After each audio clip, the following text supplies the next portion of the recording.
You just press play on the Last Breath Huntcast, home of the HUNTROVERSY. We're here to entertain, educate, and engage. And in case you didn't know, you only live once.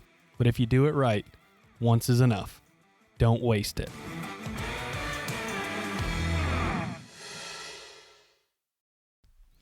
Three, two, one, here we go. This is Garrett Bulkus with the Last Breath Huntcast. Thank you for tuning in and listening to episode 171. We're riding a hot streak right now. We're kind of rolling out of deer season. I know some of you guys are maybe tagged out. Some of you guys are starting to rethink your late season strategies. But today, we're actually doing something that's probably going to get a little spicy.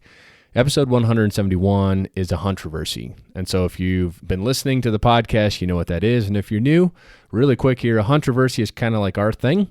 It is a topic in the hunting industry that doesn't necessarily have a right or a wrong answer, but is definitely opinionated. And we're just going to talk about it. It's not here to piss in somebody's Cheerios. We're not here to beat our chest and say we're better than somebody else, just maybe to make you think. So today, I'm going to talk with Grant Oldenburg about industry gimmicks or industry bullshit. So, in other words, things that we believe are total duds, that are total just don't work, lures to new hunters or hunters that want to try something latest and greatest that really just don't work. And then controversially, we're also going to talk about some products and some things that we think are absolutely bulletproof that just work, period, the end. And he actually reached out to me when a couple of podcasts back, I said, hey, love to hear some feedback, any ideas, blah, blah, blah. He's been on the show before. This guy is the master of water holes for whitetails, in my opinion. The guy just kills over them year and year again. But he shot me this message. I was like, yeah, dude, let's go. And so I'm type A. I typed up an outline, and coincidentally, so did he. And spoiler alert, some of the topics that he has, I think we might maybe butt heads a little bit on. So that's going to make it even better. I think that just makes great dialogue. And I think, the only way to kind of learn as a person is to have conversations and see what other people's opinions are. And I'm going to tell you right now, I am super opinionated. And I am blunt and I am stubborn as the barnyard mule. So we'll see what he has to say. But before that, obviously we got to pay the bills. We got to thank the people that make this podcast possible. And the title sponsorship for this podcast goes to Badlands Gear. Now, we're a little late to try to jump on the bandwagon. If you listen to the previous episode, several of our guests talked about Badlands Gear and how much they really loved it. And you might have missed that train to be able to order some Badlands and get it here in time for a Christmas gift. But nevertheless, I love their products. They've got some new stuff in the pipeline that's going to be even better than they have produced right now. I picked up that Celine's jacket and pants, and man, what an awesome addition. It kind of rounded out my whitetail hunting suits. I've got like my Rise for really early season, my Calor when it gets semi-chilly, and I had the Pyre for late season like right now. But that Celine's really bridged the gap from like that October to December suit, and it fits that gap perfectly. It's quiet, it's comfortable, and it's warm, and we really love them. So using the code LASTBREATH22BL30, save you 30% at the checkout code. Next is Tompkins Taxidermy. I cannot say enough good things about Wayne and Michael. They've taken a pile of deer heads this year, and they're just cranking them out now.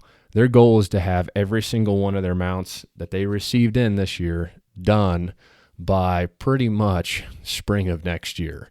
So that's a lofty goal. And I think they're going to be able to get it done. They want to go on some trips themselves, and they want to be able to enjoy it. And more importantly, they want to just give back to the people that have supported them. So they've got some giant deer that they've received in.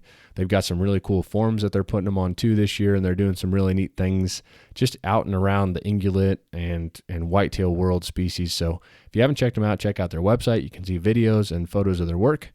And if you're still on the fence of whether you're going to take a deer to a taxidermist, give them a call and talk to them. Might change your mind. Last is Moultrie Mobile.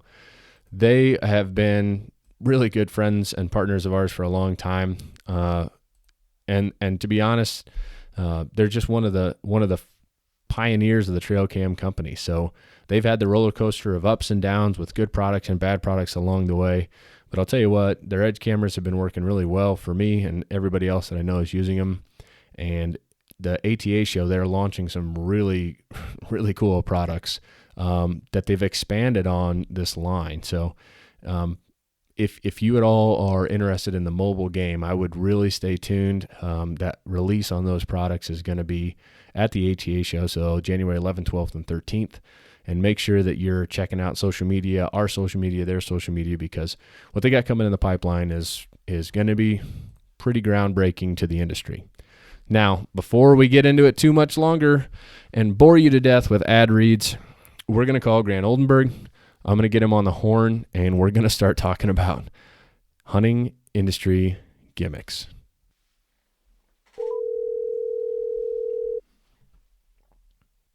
What's up, Garrett? Good evening, sir. How are you? Pretty good. How you doing? Oh, I can't complain. Grant, welcome to the Huntcast again. I gave a little brief introduction on what we're going to be talking about today, and I think it's going to get a little spicy. I'm excited. I got a lot of thoughts and opinions, and ready to dig into it. Well, before we get into it too far, how about you let everybody know who you are, where to find you, what you do, your 2-minute commercial, if you will. Sure. I grew up in Wisconsin and started hunting at a young age, and currently live in northern Illinois, where I am an engineer by trade for a Fortune 300 food company. My hunting journey kind of started, as I alluded to it, as a young kid. But I really didn't start getting serious about deer hunting until about 2018. And, that's when I really dove into this head first. And I think that's really when like social media and YouTube and everything was like really getting hot, and podcasts. That was when things were really firing up. And I just, when I go into something, whether it's growing up playing sports, I played baseball in college, or whether it was, I got an engineering degree, or growing up, I owned my own lawn care business. Like whatever I did, like I can't explain why, but I would just go 100% head first into whatever the thing I was doing, and almost in an obsessive way. And prior to getting into the deer hunting thing, I was really into dogs. I got my first dog in 2015. And I just started small, and I would get magazines, and then all of a sudden pages on Facebook and Instagram were starting up, and you could just learn so much, and I was just soaking in as much as possible. And I went and did competitions with him, and we did a ton of duck hunting and pheasant hunting and shed hunting, and we did these competitions and traveled around the Midwest a bit doing them. And then I got kind of like burnt out on it, kind of like I've done on several things, because I just put so much into something. And then I get to a point where I've reached a goal or something I want to do, and then I'm like, all right, what's the next challenge, or what's the next thing? Sure. And right now it's deer hunting, it sounds like. Yeah. And so, but I got to that point in like with training dogs and working with dogs, is like you start having conversations with people, and you're like, okay, this guy's full of shit, or this guy wants to talk about how good his dog is, and you're like, okay, let's see the dog around, and let's see your dog do something, and then they can't perform worth a shit. And so you just like get to this point where like you only want to talk to a select group of people that are gonna like be truthful with you and tell it the way it is, because you're just tired of hearing bullshit. Oh yeah. And I feel like that's kind of where I've gotten to in the hunting world. Like 2018, the reason I got into it big time was because my wife and I, we moved around for work a little bit, and we were able to come back to our family's property, and they own 260 acres on a river, and it is prime deer hunting ground. And so prior to that, I just didn't have that type of access and the ability to do my own thing on it. Treat a piece of property like it's my own. And so I just went headfirst into everything, just taking in as much as possible. And I just gotten to this point, and that's what this podcast is about. I just got to this point where like, I just hear people talk, and I'm like, oh my gosh, this is like nails on a chalkboard. Like, you're so full of shit, or you're just trying to sell this thing or that thing, or like somebody has an angle to it, and it just is it's kind of turning me off a little bit on it, to be honest. Well, I think I get exactly what you're coming from. First off, from an addictive personality, I don't change as cyclically as you do, but like I am the same way. If I go into something, I have that obsessionist about me where like it's all in, right?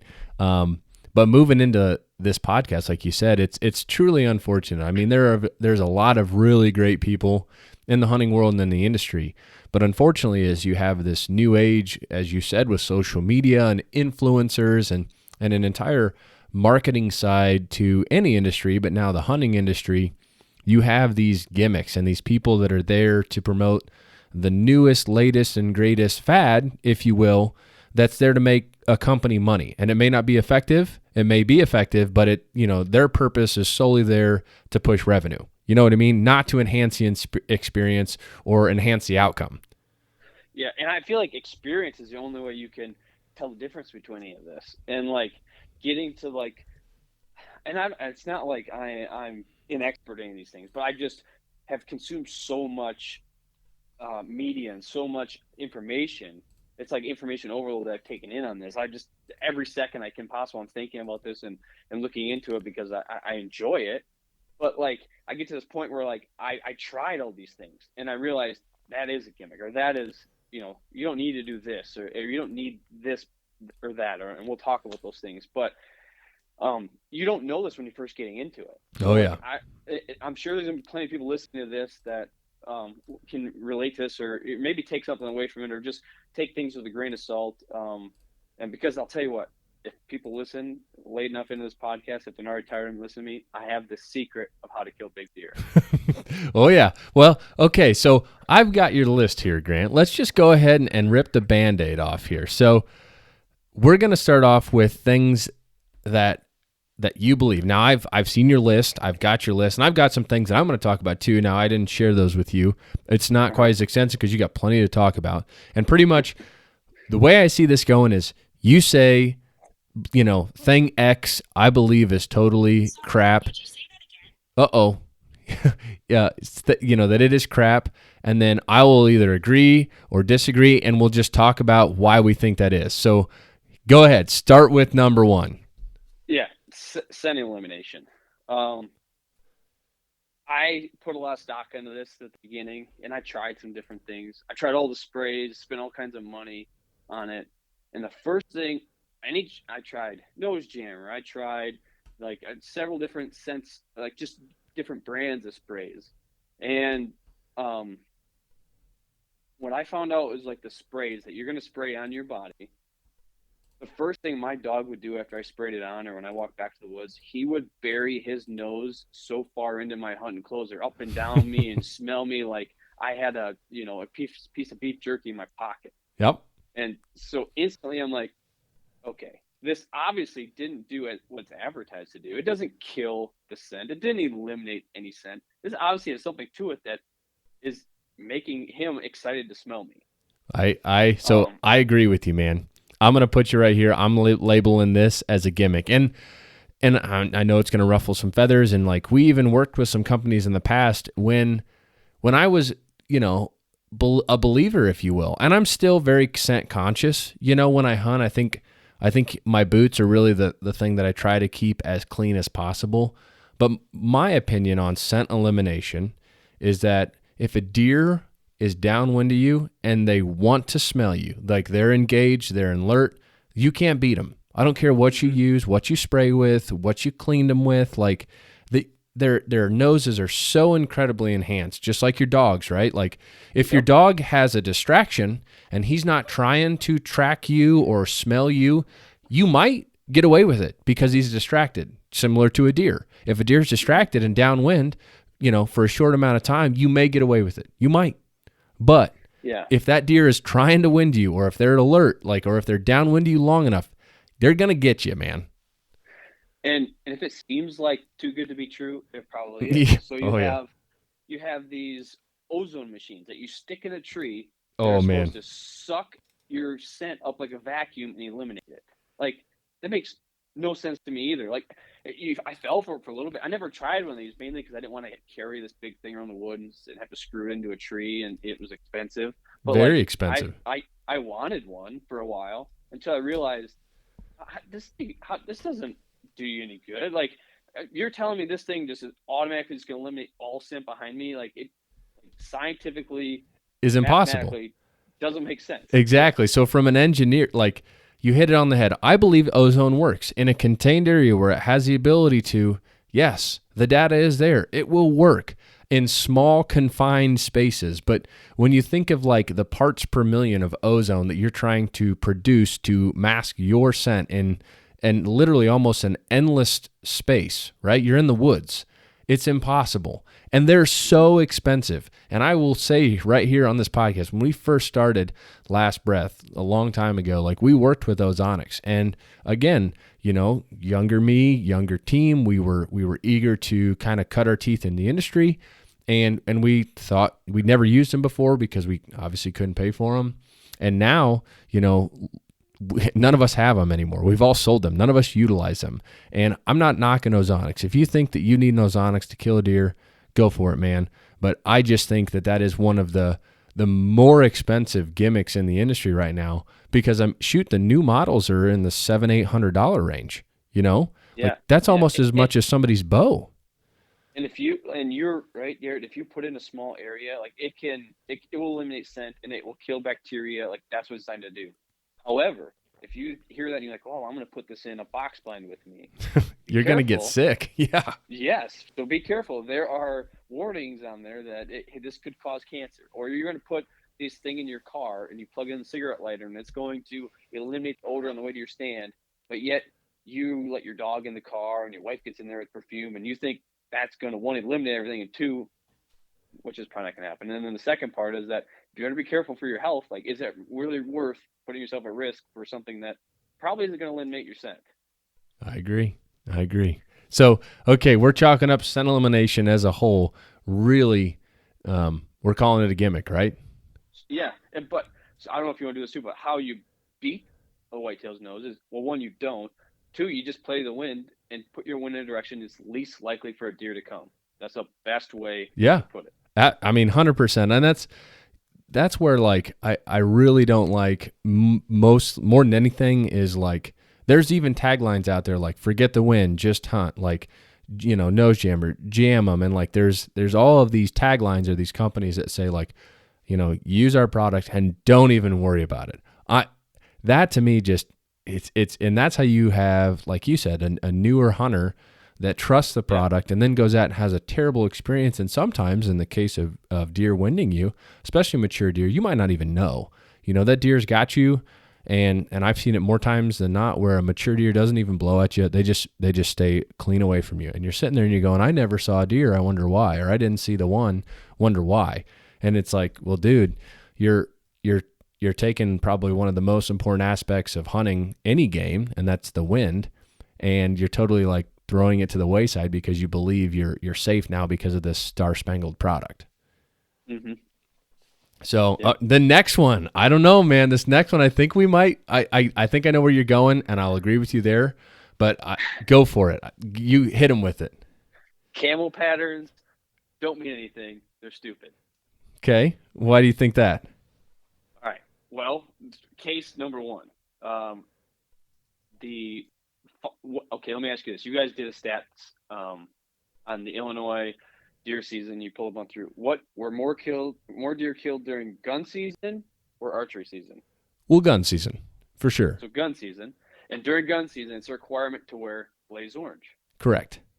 So if camo patterns really mattered that much in killing a deer and were really that effective to help you kill a deer, then all these people wearing blaze orange, that's a solid, out in the woods, whether or not deer can see a color or not, that, okay, it's a solid, it's blaze orange, like any type of camo pattern, whatever you put it in a different array or whatever, you're just mixing up the colors.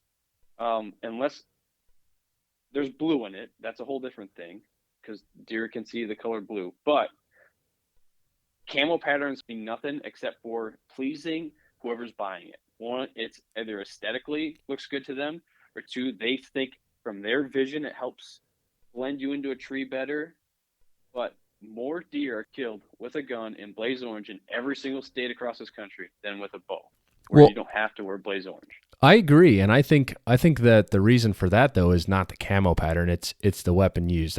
I think you can agree that without a doubt, a firearm is a much superior weapon to archery equipment, crossbows Right. included.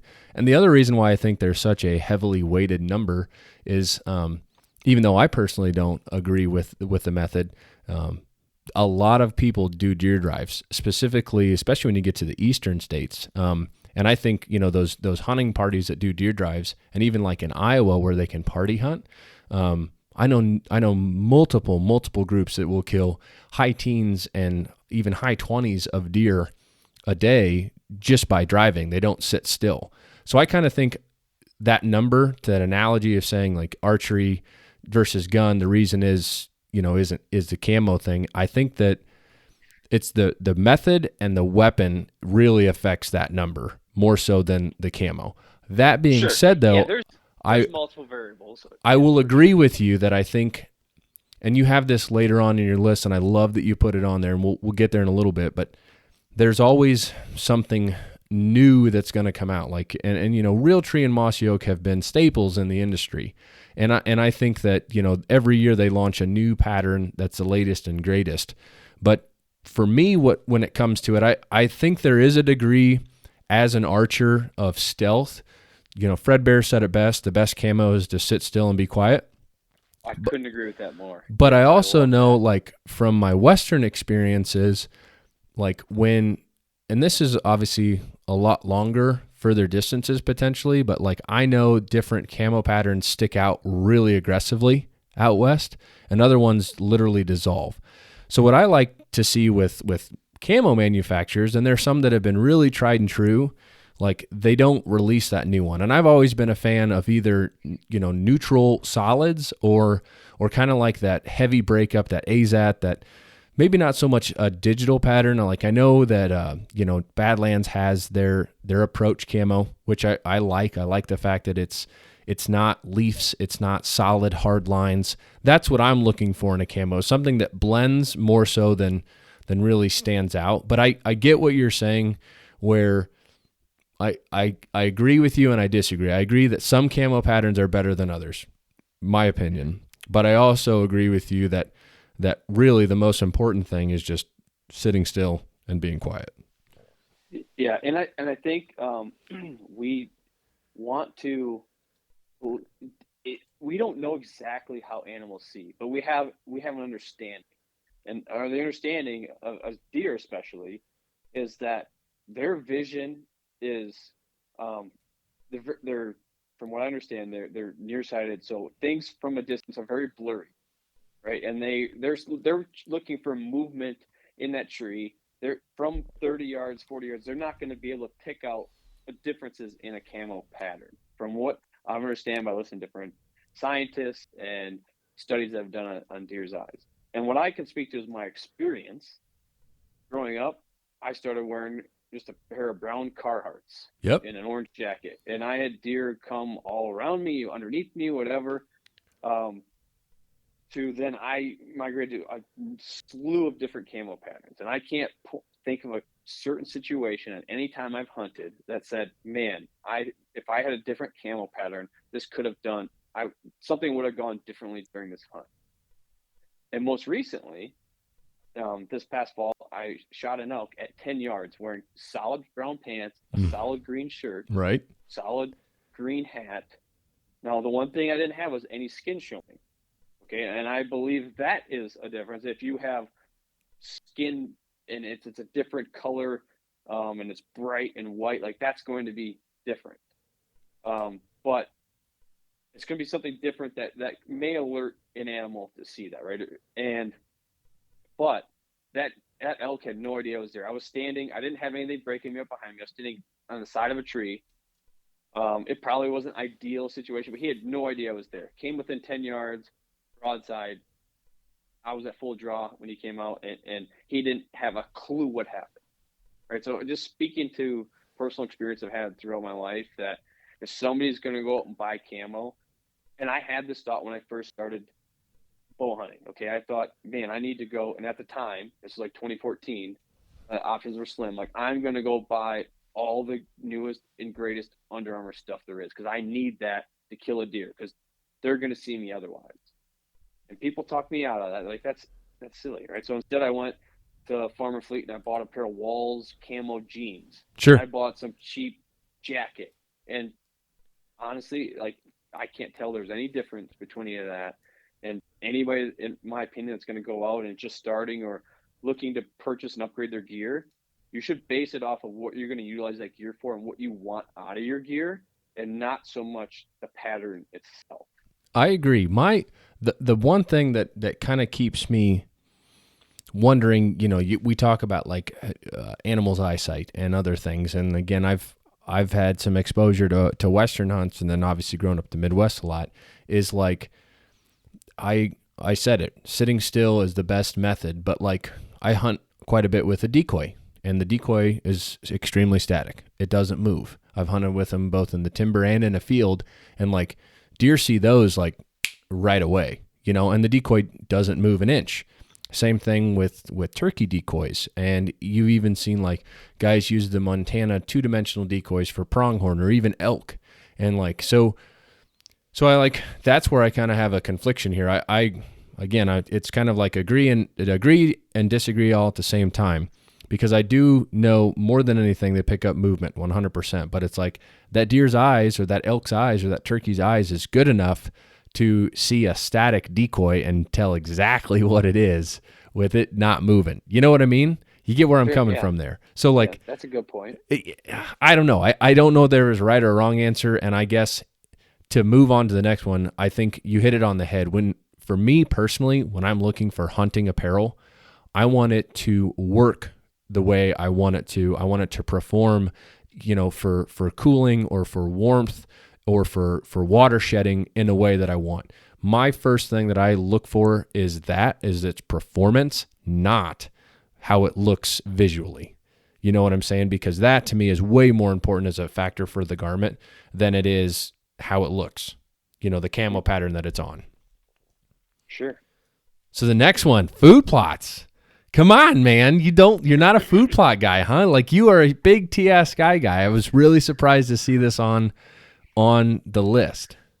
Yeah. So, some stipulations there. All right. So, food plots. I think unless you're going to be able to put down at least 3 acres of food, if you're going anything less than 3 acres, I think they're overrated.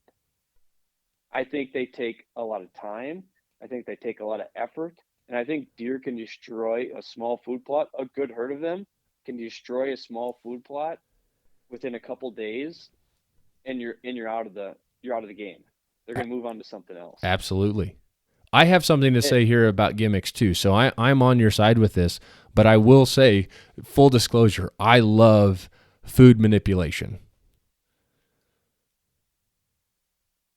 Yeah. So go ahead. Keep talking about it. Yes. Hit me with it. So I have small plots. I've had small plots. I found this on the web. Oh, damn, I need to shut my watch off here. It keeps It's just pulling up your porn. Not a big deal. Your browser history. Exactly. Yeah. Yeah, man, make sure I don't share that with the wife. Anyways, so I've had small plots, and I've seen it where you got to work for a week. Deer come in, like a quarter-acre plot, and you work your ass off in the woods to do this, right? You're cutting down trees, you're tilling up dirt, you're taking soil samples, and I like it too. Okay, I enjoy it. I think it's fun, and if you have the time to do this, have at it, right? But if you're looking for efficiency on this, and you're looking at it at maybe how you could spend your money elsewhere, your time elsewhere, I would point somebody in the direction to use a water hole. And if you have a section of woods and you're thinking, I'm going to take this, I have an open area, it's about a third of an acre here or so, and I'm going to make that a food plot, and I'm going to spend all kinds of time and money and effort doing that, I think your resources are better spent putting in some plastic pond or water hole of some sort and utilizing that versus putting in a food plot. Interesting. And if you have unlimited time, and like I said, that's fantastic, right? But if you're up against the wall and you want to be the most efficient way possible, in the woods, you're the guy that hunts, is a weekend warrior. You got kids at home. You got to work a bunch of hours to pay for kids' college or whatever that may be, right? If you want to be efficient with your time out there, put in a water hole. You're going to see as many deer through a longer stretch of time than you would on that food plot in that few days that they're going to destroy it. So I would agree. I 100% agree. I think that several years ago there was kind of like the fad of hunting, and you heard a lot of people were terminating these like as kill plots or staging plots. And these were those small, recluded, like you said, third acre, quarter acre, maybe a half acre if they're lucky, plots inside of the timber or on a spot that they could maybe get away with it. And I think you hit it on the head. Really, if you're going to plant it with anything other than like a clover or a rye, the deer are going to browse it and it's done. You know, anything that is an annual that's going to come up, it's going to produce its vegetation and then die, they're going to totally wipe it out. But I think and this is from my experience, like I'm trying my hand at water holes now. I feel like those take a lot of effort as well. I mean, you know, depending on the size that you're going to put in, it's going to take some equipment to dig. And then, you know, like what I found this year is that it takes a lot of supplementation. You know, rainwater and runoff really isn't enough to supplement a man-made watering hole, or at least the ones that we've put in. And like to haul water is what I found to be my biggest hurdle with the water holes, because it's not like, you know, you can find a couple 100-gallon tank or like, you know, those IBU totes that are in the cage, and those work great. But you fill them up, you might, you know, put 200 gallons of water in that thing. Well, now you got 1,600 pounds. Like, not many side-by-sides really like that in the back of them, or you can't really put that in the back of your truck and drive through the timber to your water hole. So that came my hurdle for this year, was like trying to find a way that I could supplement it and do it easily. Like, you know, especially because some of my properties, there is no water spigot or well on. So I was like, okay, I got to fill it up in my house and then haul it there and then somehow get it to you know what I mean? So, yep. But I agree with you, like a watering hole with limited space. I mean, ours, when we had them filled up, they produced a ton of great activity. And I could see how if you can keep that water filled up and have it replenished when you need it to, oh my goodness, man, especially those warm rut days, dynamite, like light switch dynamite. And 100%, I would say that I would rather have a nice watering hole over a half-acre food plot any day of the week. Yeah. But don't get me wrong, this time of year, right, this late season, you have room to put food down there, and you can get some food out there, right? Like, I'm talking more than 2 acres. Correct. Like that, you are going to be in the money, right? That's this time of year. If you don't have food, you're dead, right? And water holes, they freeze.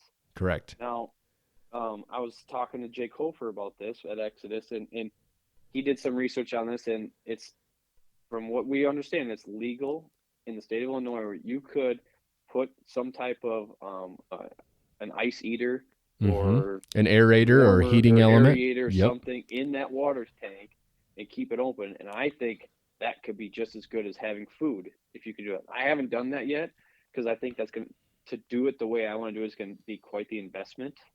And I just haven't done that yet, to put the batteries in the right solar panel and get it so it's not, you know, looking like, I know you have it, you know, so just setting it up where I just haven't quite gone through that steps yet or felt the need to.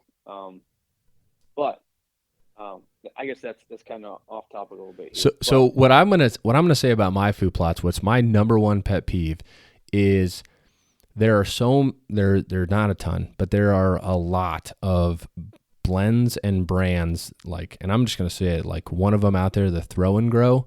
What I totally hate about that is, so it's required, guys, by the Department of Ag that seed blends are listed with the seed count, like their percentage of seed and inert matter, and then their germination rates. And educate yourselves before you go and buy this food plot, because you're going to be buying the most expensive ryegrass that you've ever purchased. Like, And I've seen it before where you'll go and pick up like a 10-pound bag of this seed blend, and it's got pictures of radishes and all these other great things, and you flip it over and it's literally 80% or more of annual ryegrass. I'm talking stuff that you can buy for like 17 cents a pound at the farm store, and they're charging you crazy astronomical amounts. And yes, does it grow? Of course it does. It's annual ryegrass. That stuff will grow literally anywhere. It's a contact grower. But that's my number one pet peeve, is the marketing that they do for that, and they totally just pull wool over some people's eyes that this is like a fall blend or a late season blend, and it looks green and it looks really lush, but it's literally annual ryegrass. It just drives me bonkers, dude. Yeah, and I think the biggest where this comes from my mind, and wanting to talk about this, is like you turn on a hunting show on TV, or growing up, like it was the box blind over food plot, right? Like this is how you kill big deer, and this is like it's a tree stand over the small kill plot, like you said. But like what you're not seeing is they have 30 acres of food plots, or they have 15 of these kill plots. Like they can sustain this browsing pressure Right. on these TV shows and on this stuff. Like they don't have they're not like you and I, where we might have 20 acres and they got an eighth of an acre food plot there, and it turned out that's not what they're doing. No, I'm not saying you can't do it. You can't shoot a good deer in it. It can happen, right? But just in general, right? I think it's more of a gimmick. I'm gonna put it that way. You don't need that to kill deer on your property. No, I don't think you do need it, but if you have the property, if you have the money, and you have the equipment, which is usually money and equipment go hand in hand, they can become fruitful. But I think what I think you're trying to say is that for the majority of whitetailers in the Midwest or all over the nation, like it's just not feasible, man. You know, and a couple lines down, you talk about like you have it here, like you don't need equipment for food plots.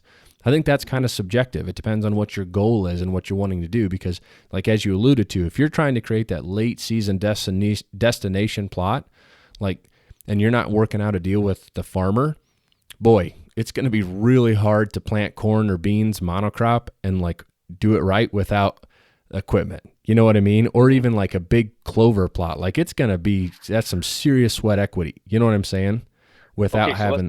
Let's get into that. That's kind of what I had on here is you're going down the lane of what my thought process is well, you don't need equipment, in my opinion, and I'll kind of share my experiences with that. Go.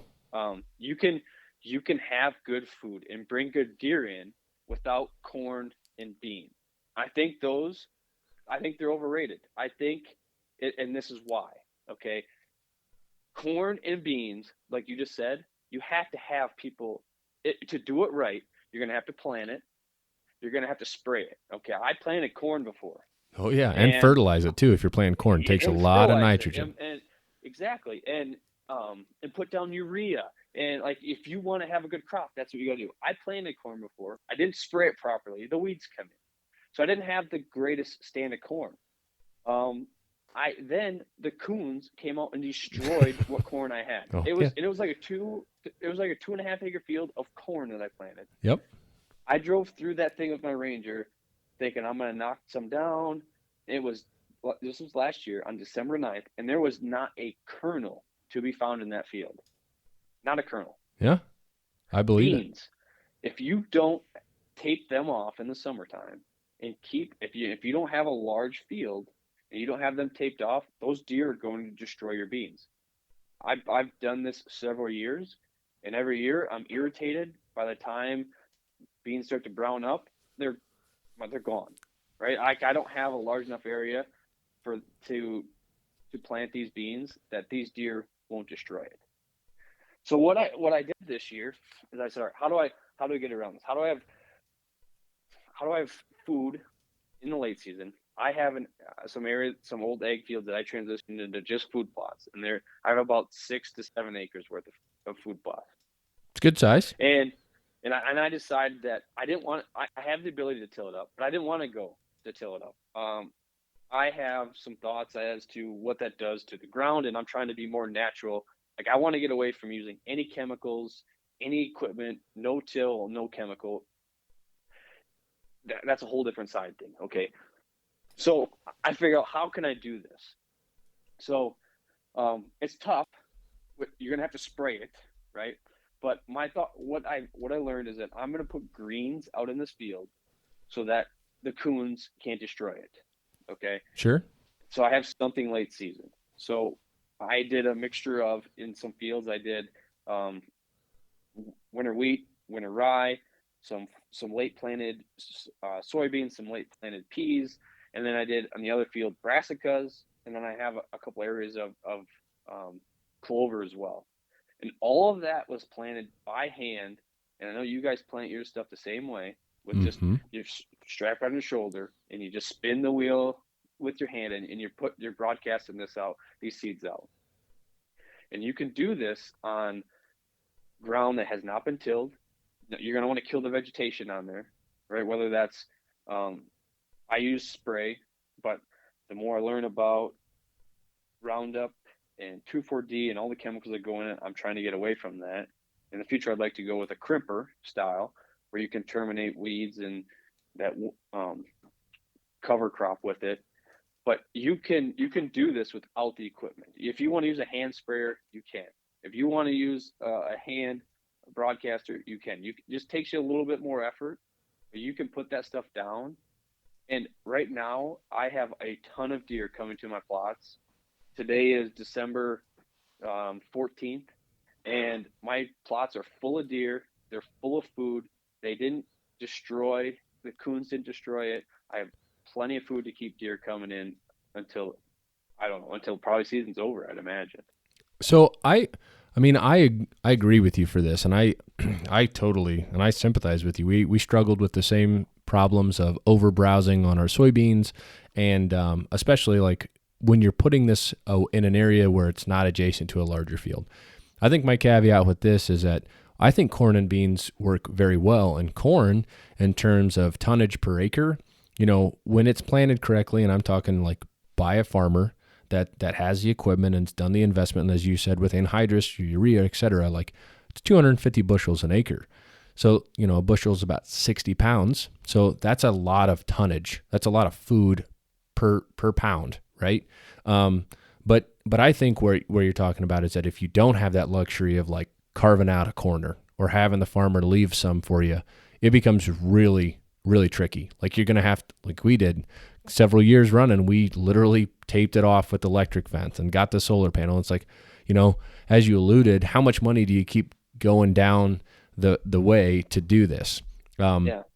A lot of guys ask me, hey, what's your best opinion on food plots? And my number one answer every time is clover.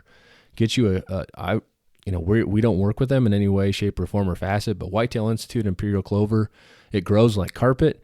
It has great attractiveness. It's a legume, so it actually puts nitrogen back into your soil.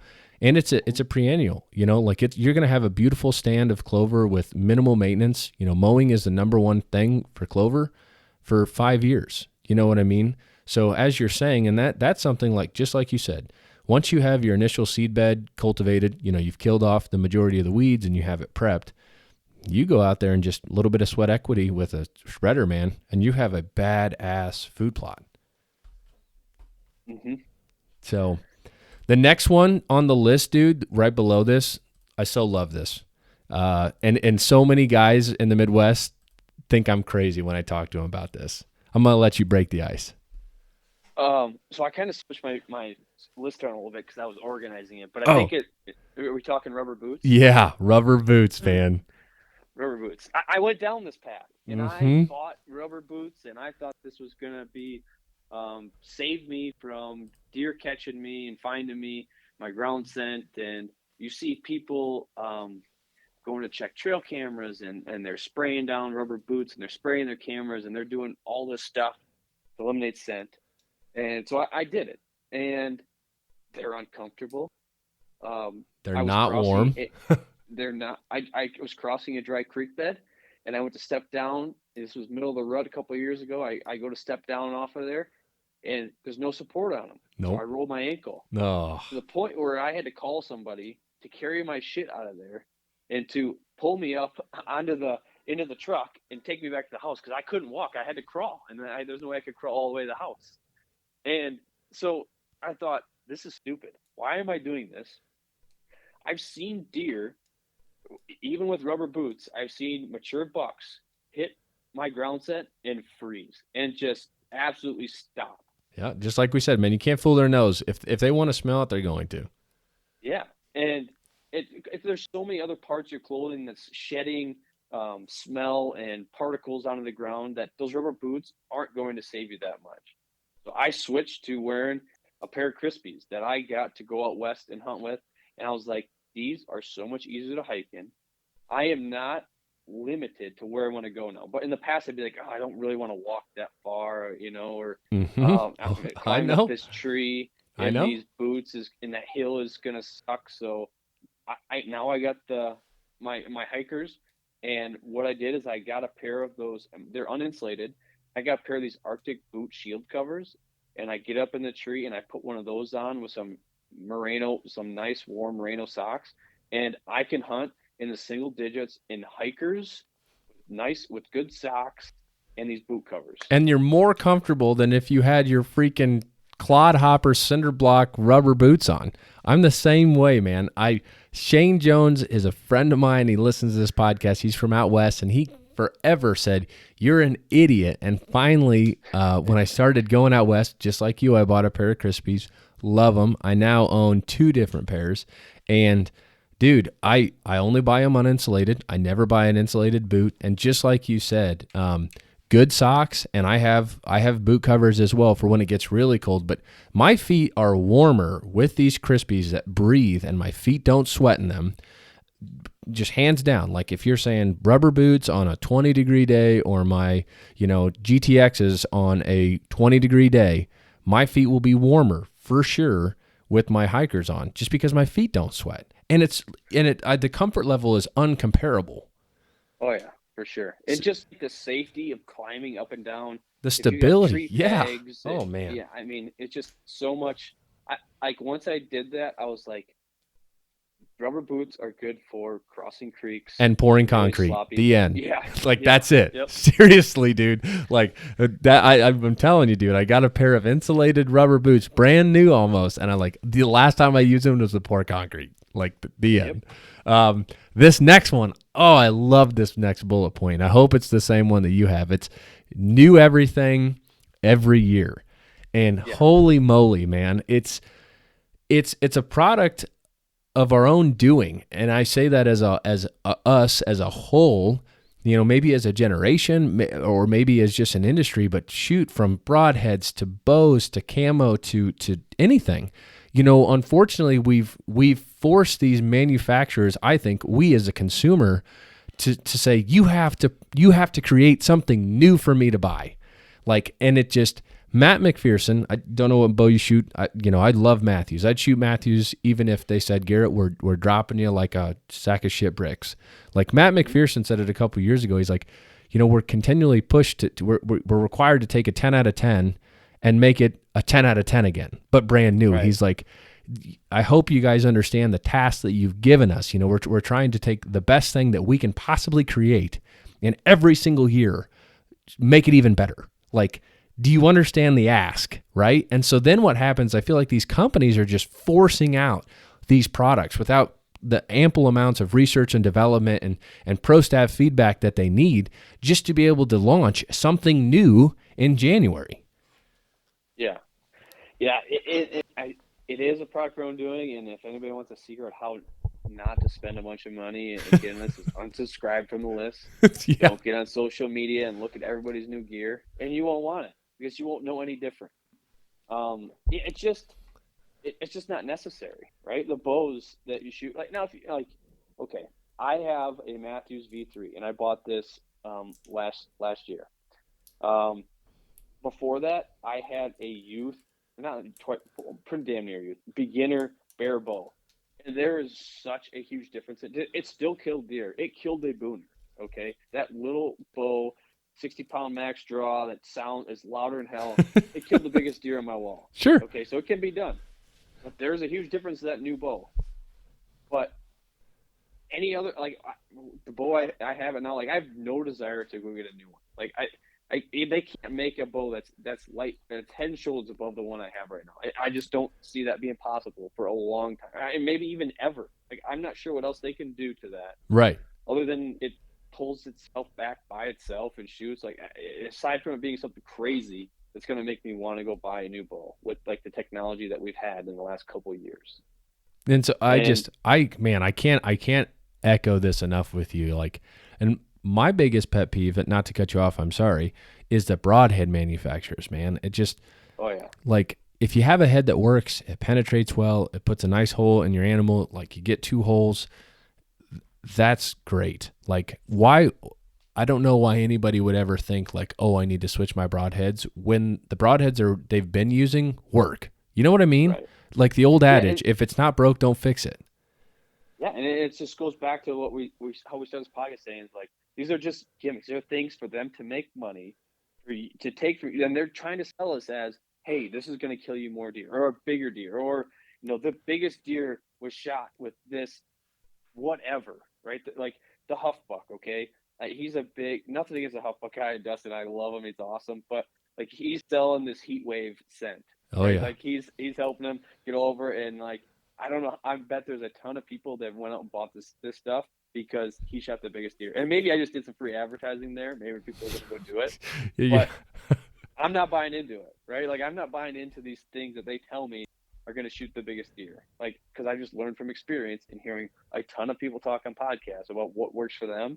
And what they don't say is, I bought this new thing and this is what killed this new deer for me. I never hear the Andy Mays, the Jeff Sturges. I never hear, those types of guys come on podcasts and say that I got this piece and that's how I killed that deer. Right. And that's something that's not on your list that I'll take an opportunity here is I utilize artificial scents for some parts of my hunting, but 95% of it, 98% of it, I really do not like any of the scents or attractants that are out there. I believe in making mock scrapes, and I think that there are some better products to help get them started than others. But I never use a drag, I never use a cover scent, and I never like put out that scent as an attractant because it totally defeats the purpose of the way that I'm hunting with the wind. And I've just had 10, 20 to 1 negative experiences with some type of doe estrus or buck urine or whatever, it's synthetic hot doe blend, blah blah blah, then I have a good one. Almost unanimously I've had deer, bucks and does, find it, hit it, get downwind of it, and they hate it. Yeah, and now on my list, but I just don't use any of those. I stopped buying them. I used to buy a whole shit pot of stuff. Oh, they how much? all kinds of money. Yeah. And I'd go around and do all this stuff, and it didn't help me. It didn't do any better. Like what I found that works now is I hang a vine in a trail crossing or in the right spot on a heavy trail, and I'll make the scrape on the ground and I'll piss in it myself. And I have had better luck doing that than I did with all this other scents and stuff. I have in my hunting tote still right now in my truck right now, there's just a bunch of bottles of doe piss I've never used. I need to just go dump it out in the ground on these scrapes or just get rid of it. Right. I have no intention of using it. Yep, I agree.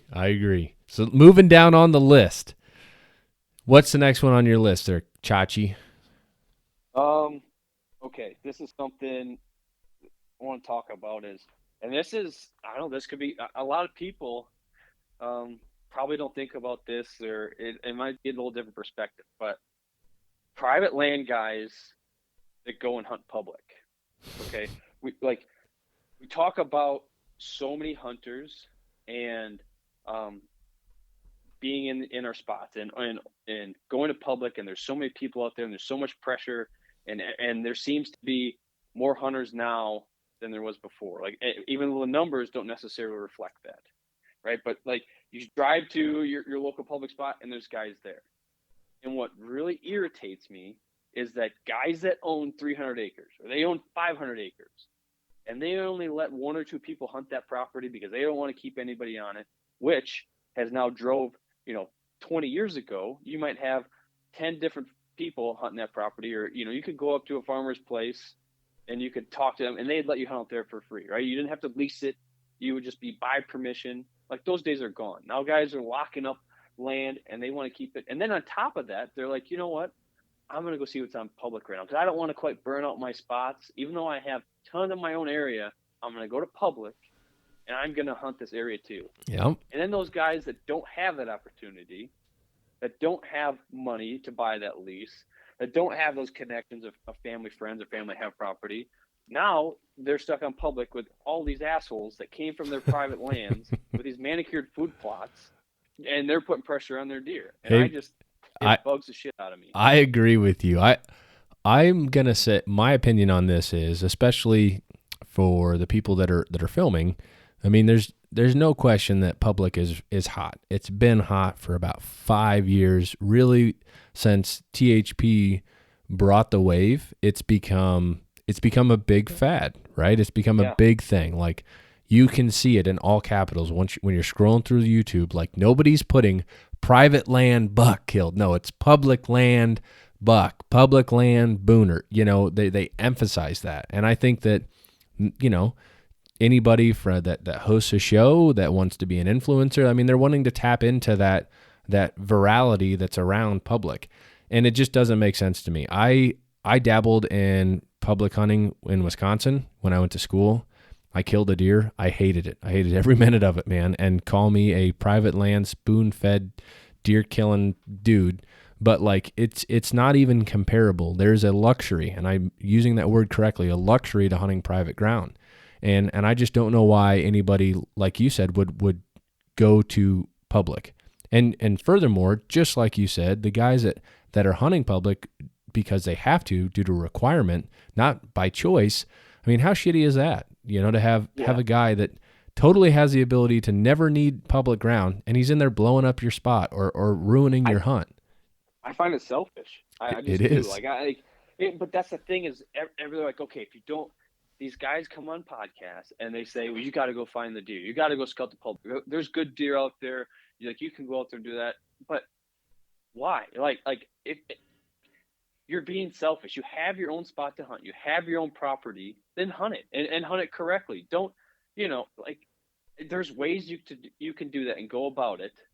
Don't go out there and be selfish and just, I'm going to go hunt public so I don't blow up my spot, for this next spot. Right. For the next couple of weeks. And I do know some guys that do both private and public. And I think the guys that I know that cross in between, they have limited private. And more times than not, when I find them going on to public, they're in search of a deer that would want to kill. Now, it's definitely not as easy, but a private ground you're limited to the confinements of that, where public is typically a lot more vast.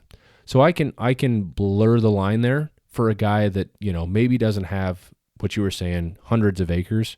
He's got a property or two on private, and he just maybe like in some cases EHD broke out there, or like they just don't have a deer they want to kill. I can understand that. Like, okay, you're going to try and find a deer on public because of your limited private, but it is totally mind-blowing to me, like you said. And I know people, I can think of them right now, that have more land than I would ever know what to do with, and they're still hunting public ground. Yeah. And like I said, I'm not against someone hunting public. I'm not against a private guy hunting public in every case, but just something to think about, something to keep in mind. Yeah, it's cool, man. That's why. It's cool. Yep. Hell yeah, public land, baby. Yeah, exactly. So, okay, this next one rolls right into it. The cool thing is to say how much you scout and don't hunt as much. Blows my mind. Okay, how many people, it becomes a tagline. It becomes this like movement right now across all of these platforms and podcasts and everything is, I scout more than I hunt. It's like a badge of fucking honor. Like, you guys are out there hunting and I'm scouting. I don't even hunt. I just scout and then I go kill that deer. And I think 90% of those people are full of shit.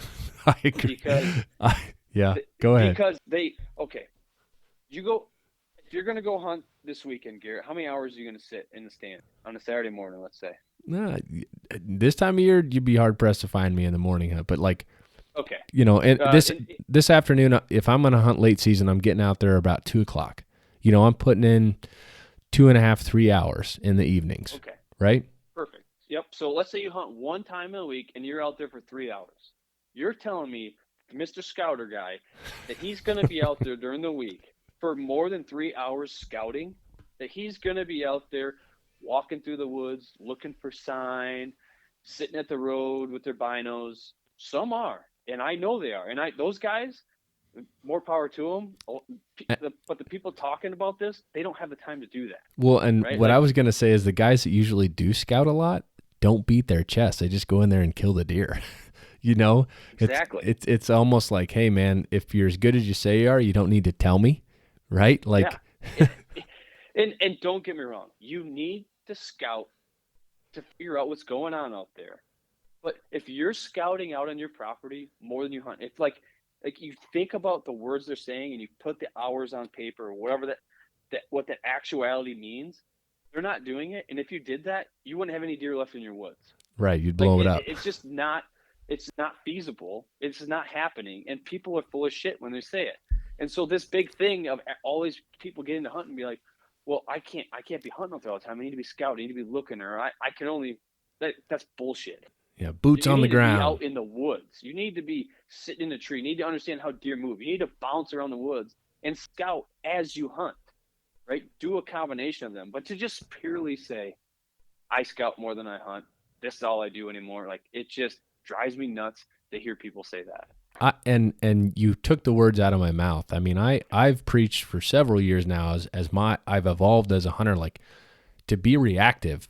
I think the best way to figure out how a property hunts is just like you said, to hunt it. I mean, and make note of what you're seeing and stay mobile and move and learn as you go. Now, I will say this as a clause because we have a good amount of Western people that listen to us. Western is totally different.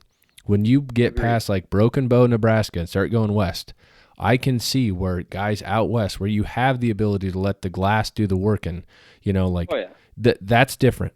I think this statement and what you're talking about, we're talking about the Midwest here, that's me. Like, cause I just don't see how guys, just like you said, I mean, come on, tell me that in a weekend, you're going to tell me you scouted more than you physically hunted. That's impossible almost. Yeah. Yeah. And so I just I've been there. Okay. I've listened to these podcasts. I didn't know, or I thought these things. So that's the latest fad. And so if you're just getting into it, like I did 4 years ago, and you're wanting to learn, like I know that a lot of people are, don't fall into that trap. Go out there and hunt and experience it. Right.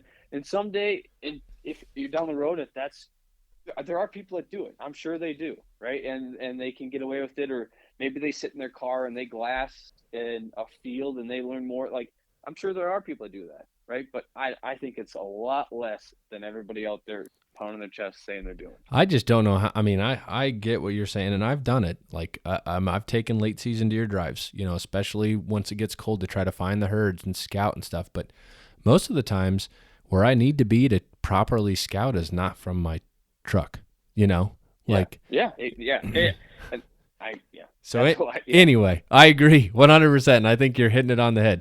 This next one, oh man, this one's great, and I know it's a big one for Grant too, and that is scoring bucks are pointless to a degree, unless under 180, right? Well, yeah. So I've really been back and forth in this one. For a long time, I didn't even know what score meant or what it was, but with social media and everybody going on Instagram, and it's all about what to score this puck.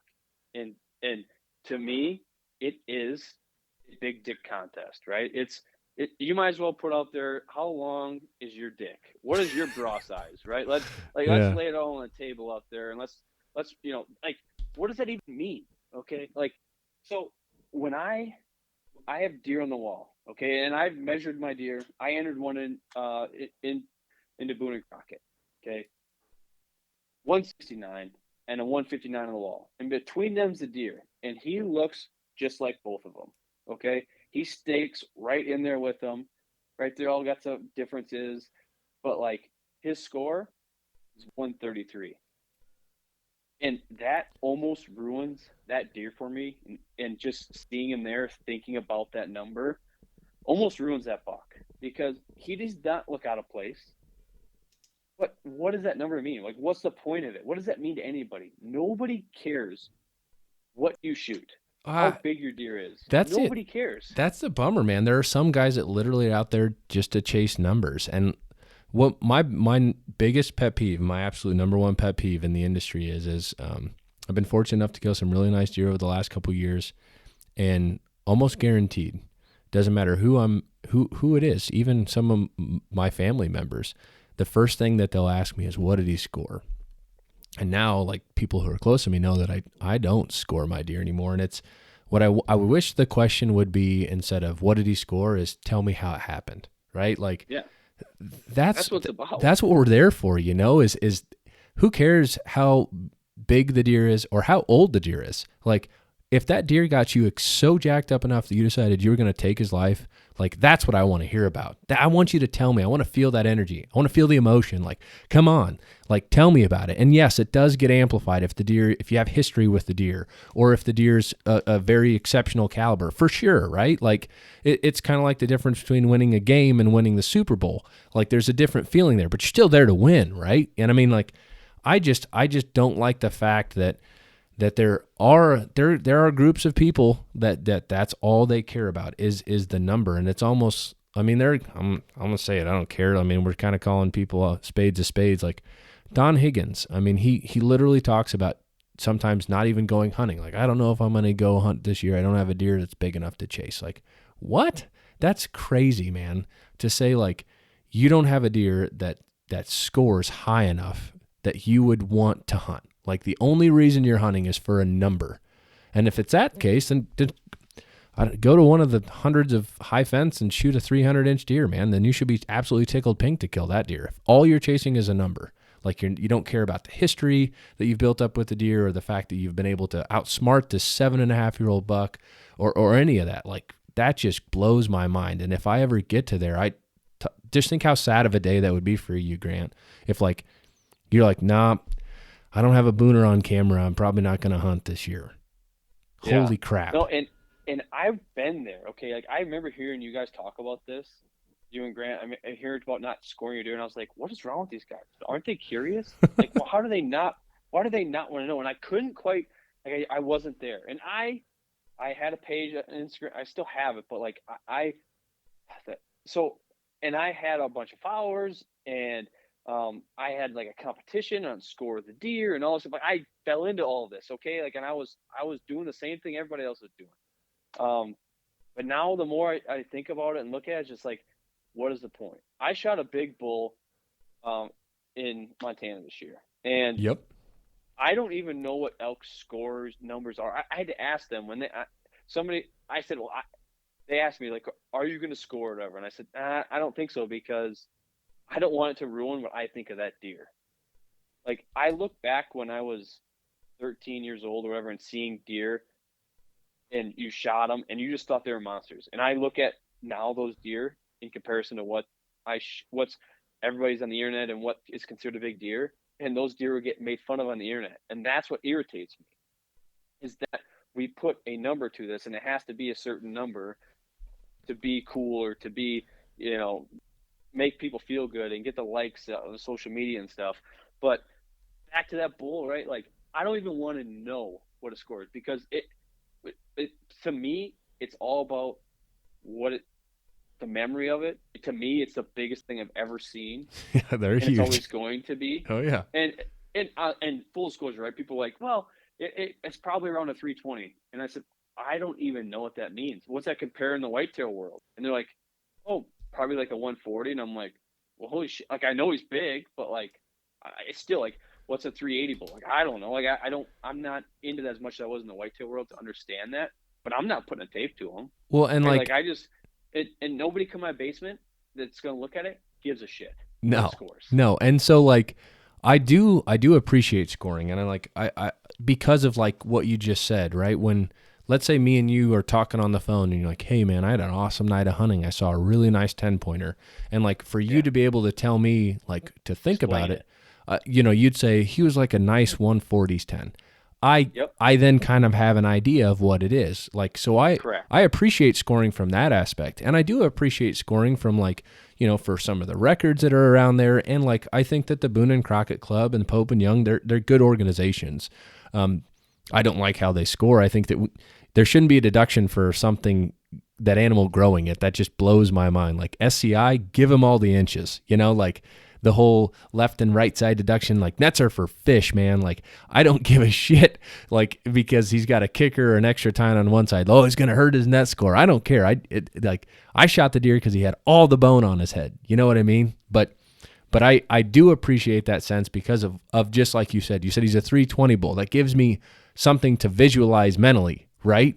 Like, I appreciate that, but I hate, just as you said, the stigmatism that comes around it, like it, or even worse, right? Somebody will say what it scores, and then, automatically, and I've done it, right? Somebody will say, oh, this is a blank, blank, blank buck. And I'm like, man, that I really am trying to see it, I'm like, maybe it's a bad photo of that deer, because photos have stumped me before, but it's like, then all of a sudden it becomes into like, oh, you're stretching the tape or this, that, or the other, or who measured your deer. There's a lot of just jealousy, animosity, and shitty stuff that comes around with like scoring your deer. Most of it's not good. So let me ask you this, okay?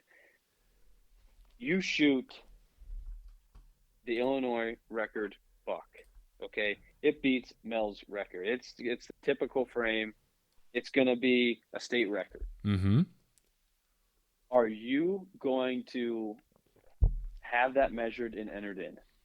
Oh, yeah. I'm taking all those endorsements. And Bass Pro is going to pay for I don't know how many replicas. Like, when you get into that caliber of deer, dude, there's some huge financial gain that comes with it. You know what I'm saying?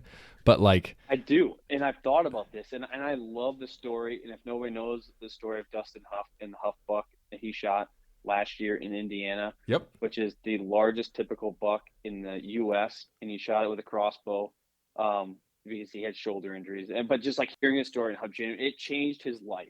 Okay, he talked about having absolutely no money, or very little money. Okay, and what this did for his life at the stage he was in, and it changed it. And I've thought about this, and I almost don't know if I would even hardly tell anybody about it if I shot a big one like that. I've come to the point, and people can say what they want, where that money to me wouldn't be life changing. It wouldn't. It would. I would go on more Western hunts. I'd go buy a new fucking gun. Like I would. What I would do, maybe I'd put it down on my house, or maybe that would be good. But I don't need to. I think it's like winning the lottery, right? Like, you're going to go cash in your ticket, but it's up to you how much you want to, I don't want to go to these shows. I don't want to travel the country every weekend talking to a bunch of people about deer shot. I don't know if I want to blow up a spot I killed to death. Right. And have all the attention there, and people coming with the neighbors and our family. I don't know if and people might be calling me bullshit on this one, and that's fine. I don't care. But I've thought about that recently, and I don't know if I would. I don't know if there's any point anymore to doing that. I've just come to that. I started in a whole different spot where I would have, 4 years ago, I would have used that to try to advance myself somehow in the hunting industry, or some way, somehow, and make it into something way more than it is, to where I'm at. The hunting industry and social media has pushed me to that point. I hear you, man. I get where you're coming from.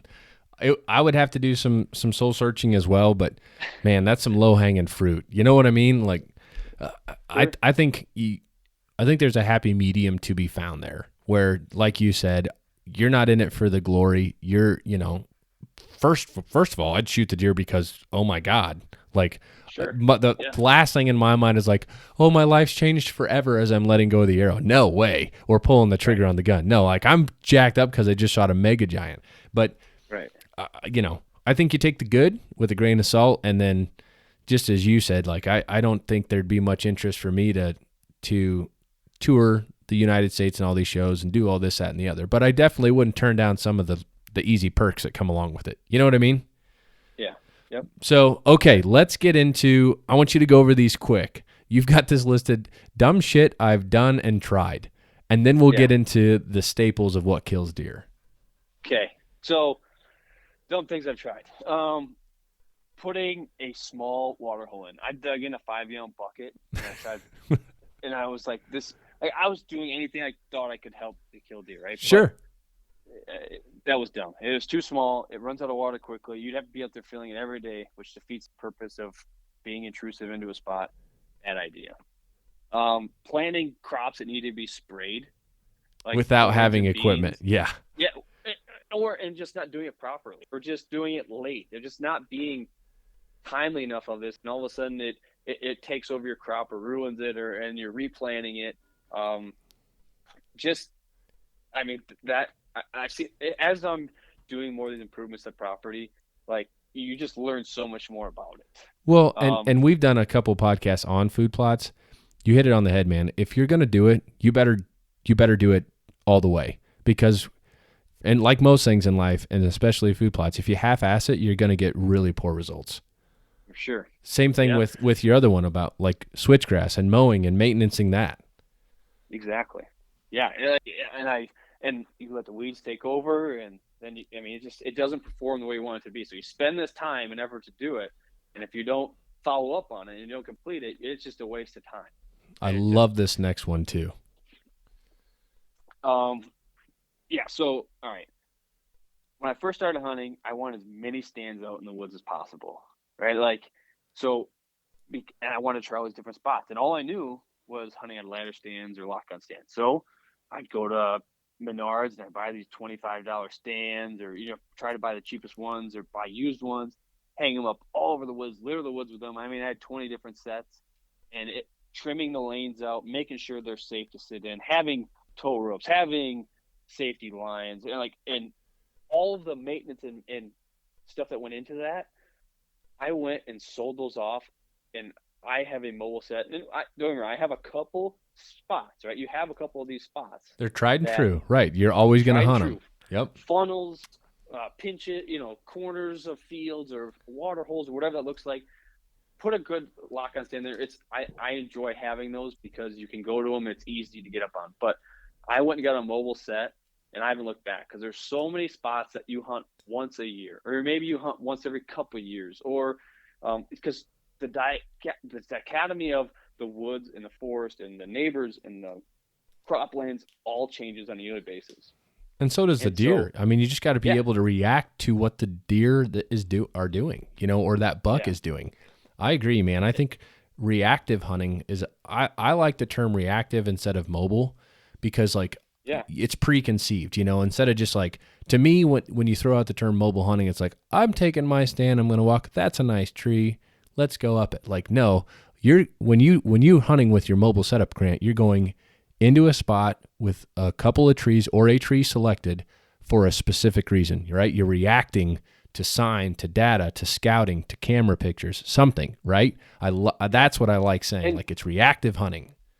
And you can get aggressive in an area. If you know a deer is going to be in this area, and you had this lock-on stand, and that's your only option, you're like, oh, not hunting there today. Yeah, the wind's wrong. I can't go in. Right. Yep. And I'm like, now I can adjust slightly. And I think I know where he's coming from. And this wind will be an edge wind. And I think it's going to be okay. Or I'm going to give it a shot. I'm going to get aggressive on this. And I'm going to try it out, because I have a mobile set and move around. I'm not just tied into this one spot. Yep. All right. I can pull my list up here. Archery shooting. If you think archery shooting is a new bow, it's going to help you. If you think it's arrows, if you think it's broadheads, if you think it's the release, if you think it's going out there and practicing, and it's muscle memory, and it's the right target, or the shape of the target, it's got to be deer target, you're wrong.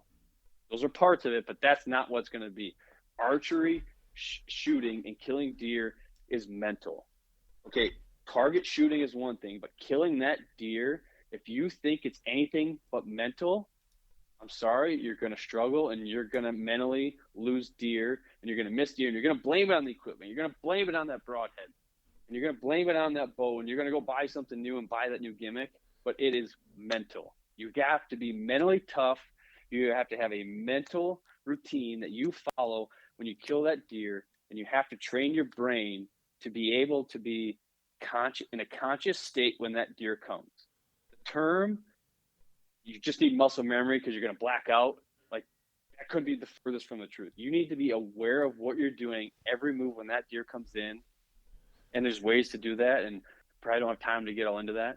So I would suggest looking into that and thinking about that. But if you think it's anything but mental, you're going to be in trouble. So I agree with you, and I disagree with you on this one, which is interesting, because I mean, I've done some pretty cool trainings like with firearms and other stuff, and like I'm excited to hear about this. well, they continually like beat into you that it turn it into a habitual format. Like I wish Mike Lemansky was on the podcast, because Mike Lemansky is an Army Ranger, he's an all-American badass, and like a lot of their combat training or their functional training is to make it to where it's habitual, right? That you can do it even when you're like instinctively doing it. But I also agree with you in the sense that from a physical state, and I do think that I agree with that. I'm a gear junkie. I think like if what you're saying is like you've got your bow and it's working well, like yeah, you're good. I think the most important thing, like what you're saying, is the ability to control your emotions. And I, like my wife, I love her to death, dude. She hunted even before I met her, and like she would get really worked up. Everybody does, right? You go through that phase when you're hunting where like, you know, you're like, oh my gosh, I'm shaking uncontrollably, and I love that feeling. But I think to become a really killer is being able to, like you said, mental strength and fortitude to be able to like control it, process it, go through your checklist, as you said, like the deer's coming in, and you're under control. And you're making the shot happen with your body and your mind together. I think that's important. I think the only way to do that too is just to hunt and to kill. Like I took a guy out for the first time hunting this year. He shot a doe. He was tickled pink and like super ecstatic. And in conversation on the way home to go take care of it and process, he's like, I really would love to shoot a big buck. I'm like, you and everybody else hunting, buddy. And I'm like, I said, if you're going to get into this, and I said, I hope you do. I said, you need to understand, like, the big buck is like the Super Bowl of bucks, okay? And I'm like, you're at T-ball right now. I'm like, you need to make sure that you go through, you know, little league and then travel and then high school. I'm like, and what I'm saying is that's the analogy of like, go through the process where every deer you have an opportunity at first, you kill. Like you take advantage of those, and then you say, okay, I want to shoot a buck, and then you shoot a little buck. And then like it's an 8-point, and then maybe it's a small 10-point. I'm like, you need to kind of grow up and progress yourself as a hunter before you go straight to, because if you sit in a tree, and it eventually will happen, if you're like, I'm getting into hunting and I'm not shooting anything but a big deer, that first big buck that comes in, man, how bad would you feel if you messed up because you didn't take all those opportunities at those younger deer, those easier chances beforehand, as you were saying, Grant, to get yourself mentally ready for the situation at hand. Yeah, so all right, I don't want to derail this whole thing and go into another tangent. Go for it. But, okay. So, just like you were talking about with Logan, I have a buddy, he's a cop. And I've heard stories about him being a cop, of being just the most mentally tough son of a bitch. He works in a high crime city here in Chicago. And I've heard stories of him being on the radio, of bullets flying over his head, and being as calm as possible. Okay, guy's got family at home, and like he's just like you and I, loves hunting, right? And he's been in these pressure situations, and he can handle them like nobody else. Okay, he gets into the deer woods, and I love him to death. This is not a slam on him at all, but he melts when a big deer comes. The difference between my wall and his is that my arrows have just hit the deer. He's had the same opportunities as deer. He melts, and it's a mental thing where he blacks out, and he gets what you call target panic. Yep. Right. And where and I used to have this, and I did a few things to change this, but I went through this stage too, where all of a sudden you get your sight up in there, and you're just like, bam, and you pull a trigger, and next thing you know, like, what the fuck just happened? I didn't hit that deer. It was at 20 yards. How could I miss him? Right. Well, what I've learned is that in something that you've heard this term, right, Garrett, where it's like a natural born shooter. Like this guy's a natural born shooter. And I learned this from a podcast. Mark Kinnan has this on the Wired to Hunt podcast. He brings in a guy, and I forget the guy's name, but he has like a shooting school that walks through this, and he teaches military folks as well on shooting. And what he talks about is being in a conscious state, keeping your brain in a conscious state. Correct. So when somebody goes to jump out of an airplane, or in their skydiving, I've never done it. I don't see any reason to do that. But when they go to jump out of a plane, something they say to themselves is, here I go, or here we go. And they're saying it out loud. And they're bringing their brain back into this conscious state And so that they're not blacking out and they don't know what just happened, right? So those natural born shooters are able to do that. They're good decision makers without even having to think about it. Okay. That they're able to keep their brain in that conscious state through different things, and they don't even realize it that they're doing it. So, for example, when I used to pitch in college, and I'd get in these certain situations in baseball where it was in a tight game, and I don't know why I did this, but I would talk to myself up there, or I would talk as if I'm talking to the batter, and I would say things out loud. And for some reason, that would help with my success, like a pinpoint pitch or get this guy out. Like, Yeah. it was, and I didn't tell people that because it's kind of weird, right? And then I didn't realize what I was doing was happening. But then I'd get in the deer world and I'd miss a deer.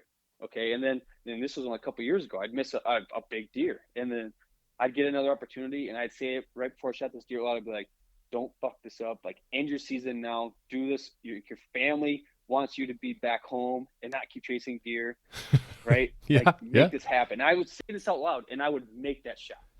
And then when this guy came in and talked about putting your brain in the conscious state and how you talking out loud to yourself brings your brain back into that conscious state to where you're aware of your surrounding, what's happening, and you don't black out.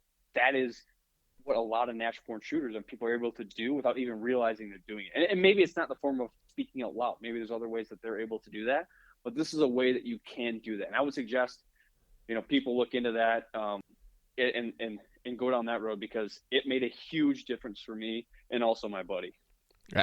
I agree 100%. I know, like, Logan now, I mean, she's got ice in her veins now, but not saying that you always have to hunt with somebody, but I know that when she was struggling with this, it really helped her when I was there with her. Like, hey, breathe, draw back, like, settle in, focus, because you're making them go through the checklist, right? So that's one way I think to get through target panics is to have somebody help you. I think it's best if you can do it intrinsically, but yeah, man, I agree with you to the nth degree about the mental toughness and to be able to produce mentally, because the mind controls the body. And like when my bull came in this year, I watched him rake at 80 yards and then 60 yards and 40 yards. And that process took 45 minutes. And the whole time I'm not thinking about how big he is. I'm not thinking about where he's going on the wall. I'm not thinking about any of that. I'm going through what I need to do when he comes in. Yep. My shot progression. And I keep playing this over in my head and over and visualizing what I need to do. And people say, well, I would have melted if I saw it. Or I don't know how I couldn't keep it together. And I was like, my mind didn't even go there. I didn't even think about that. The situation was, this is the task I have to do to make this happen. And I did all this work and put myself in this position. I'm not going to mess this up. And I'm not going to mess it up by simply following this routine. Well, I agree. I agree with that. And I think we should switch over to what kills deer. Like, period, the end, it works. I've got a couple and you've got a couple, so go for it. This one wasn't on the list, but it came up today and it kind of was us, is confidence. If you think something we said is bullshit and you disagree, and it gives you confidence to go out there and kill that deer, do it. Confidence is king. It kills deer. Like, having confidence in whatever that may be, in your spot, in your ability to shoot, whatever, that kills deer. That's my number one. So I'll echo that. Mine is confidence in your equipment. So, like, I used to not, I was younger. I didn't have money. I was in college, and I always had this passion. Like, dude, I was coyote hunting when I was 14 with my freaking Mossberg 500, shooting slugs at coyotes at 200 yards. You know what I mean? And so, like, when you get to a point in your career as just a person, like let's talk about your bow. Like, you've been shooting it really well, and you've maybe took it to a bow shop and got it tuned, and now you're like, man, my bow's shooting great. Having that confidence in that, knowing that you don't even have to worry about if your weapon is going to perform. Talking about the mental aspect of stuff, how great is that, right? Like, it's not even in your mind, like, thinking, God, this gun doesn't shoot very good. I hope this works, Like, so having confidence in, just like you said, in your spot, in your tree stand, like the confidence, the ability to be like, I'm going to go and I'm going to hunt this pinch. Never been there, but I know I can get in there because my stand can literally go in any tree. And like, my rifle shoots half MOA because I loaded it and lapped the scope, and like, having that confidence with that eliminates any of those clouds of doubt that can fragment your mind. So I think you said it best. I don't care what it is, whether it's a scent, a lucky rabbit's foot, any of it. Like if it gives you that confidence and that ability to have that sharp mind, that is huge. And I think for me, it's confidence in my equipment. And that's why I go way far right on the spectrum when I'm playing with my shotguns and muzzleloaders and rifles and bows and stuff is even as finitely as like my hunting packs and the way that they're packed. Like I'm so confident in that, like I've prepared it in the best way that I can, that I don't even think about it. You know, it's not even a part of my mind when I'm hunting. It's just, it's there and it's exactly how I want it to be. Yep. All right. So here is what, if anybody's been listening since the beginning of this is the number one thing that kills deer. This is the secret. This is the number one thing. Take it to the bank. I guarantee you, if you do this, you're going to kill deer. Hard work. Amen. Nothing beats hard work. I don't care what you do in your entire life. Hard work pays off every single time. And you know what? Some people don't want to, or they don't have it in them, and they never will to kill that big deer, right? So they're going to buy all this shit. They're going to do all these gimmicks. They're going to try all these different things, but they're never going to kill a big deer because they don't want to put in that time and the hard work. And it is super hard to kill big deer. And you have to devote time to it. You're going to have to wake up early. You're going to have to not go to that party and get drunk. You're going to have to, you're going to have to sacrifice other things you want to do. You're going to have to go do things that your significant other, your wife, your husband, whatever they want you to do. Right? Like you're going to have to go to that Taylor Swift concert so you can hunt the next day, right? Yep. You're going to have to do these things that you don't want to do to kill big deer, right? You're going to have to go and knock on landowners' doors and shake hands and get permission on that prime property. And that may involve you giving up a whole weekend of your summer or 2 weekends of your summer to help that landowner bale hay or fix up their barn or do some work on their house or paint their house for them to get permission on that property.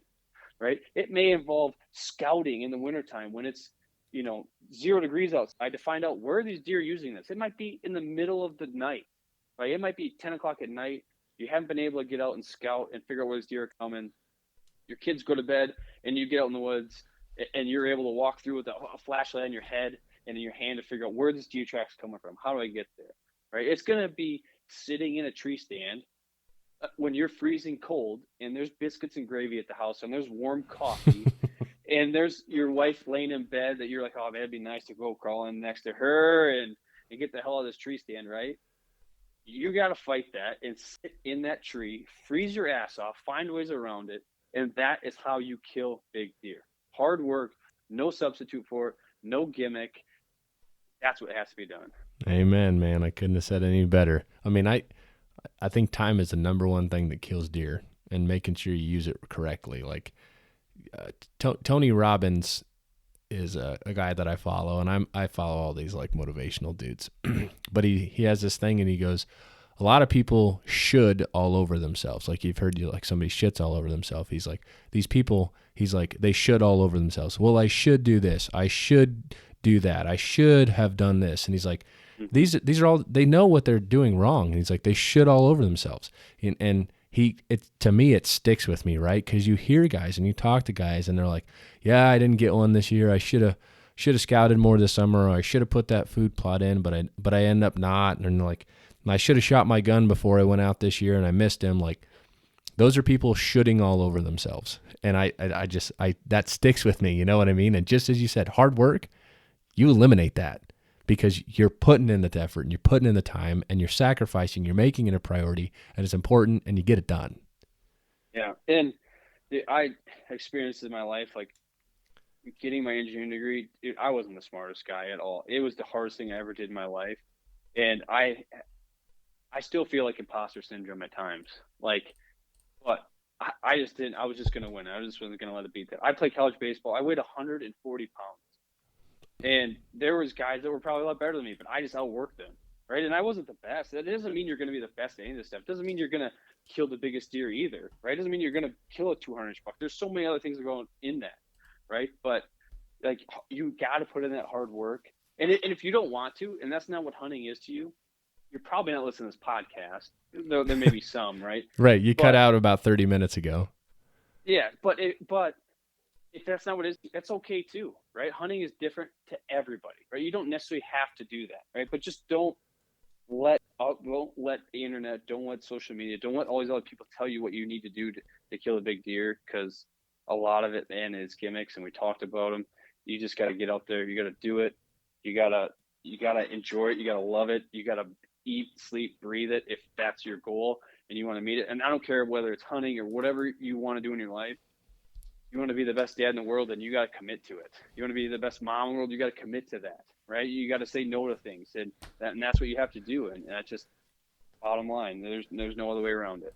Amen, dude. So now we're on to the Would You Rather segment really quick here. I'm going to shoot these off to you. So, Grant, would you rather any weapon shoot a muskox or a water buffalo? Water buffalo. I don't know. They just seem cooler than a muskox. I don't know. And it's probably a lot warmer shooting a water buffalo than a muskox. Oh, so. Yeah. Hell yeah. Okay. Would you rather catch rattlesnakes in Texas or handfish flatheads? I don't know if I can say this on your podcast, but there's two things I don't fuck with, and that's snakes and condoms. Well, so it sounds like you're fishing with your hands then, huh? I'm fishing with my hands. That's hilarious. Okay, so would you rather shoot one bobcat in a season or 15 coyotes?